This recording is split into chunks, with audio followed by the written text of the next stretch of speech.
Family, let's talk about something they didn't teach us in school. An event that wasn't just a massacre, but the only successful coup d'etat in American history. The Wilmington Massacre of 1890. Yeah, you heard it right. A coup. Right here in the United States. And it wasn't about overthrowing foreign powers or fighting some war overseas. It was about white supremacists violently overthrowing a democratically elected multiracial government in Wilmington, North Carolina. Now let me break it down. Back in the late 1800s, Wilmington was thriving. It was a majority black city with a booming black middle class. Black folks owned businesses, they ran newspapers, they held political offices, and they were part of shaping the city's prosperity. It was a shining example of what black excellence looked like during Reconstruction. And you already know that was a threat to the white supremacist power structure. So what did they do?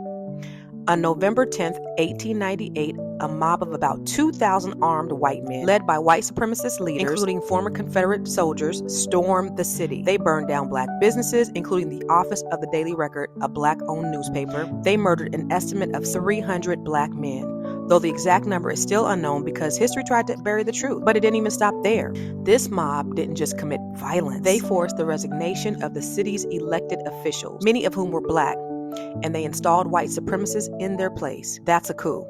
And they did it in broad daylight with no consequences. Why does this matter today?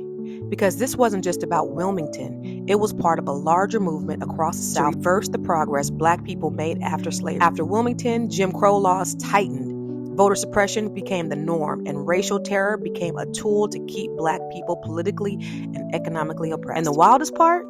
For over 100 years, this event was whitewashed in the history books. If it was mentioned at all, they called it a race riot, like black folks just got out of hand. But let's be clear, this was an orchestrated attack on democracy fueled by white supremacy. So here's the real lesson.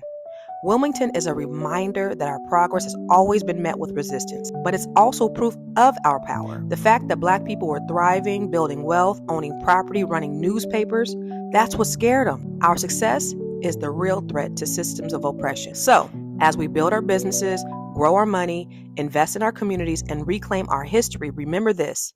They tried to erase us, but here we are. They tried to silence us, but we're still speaking.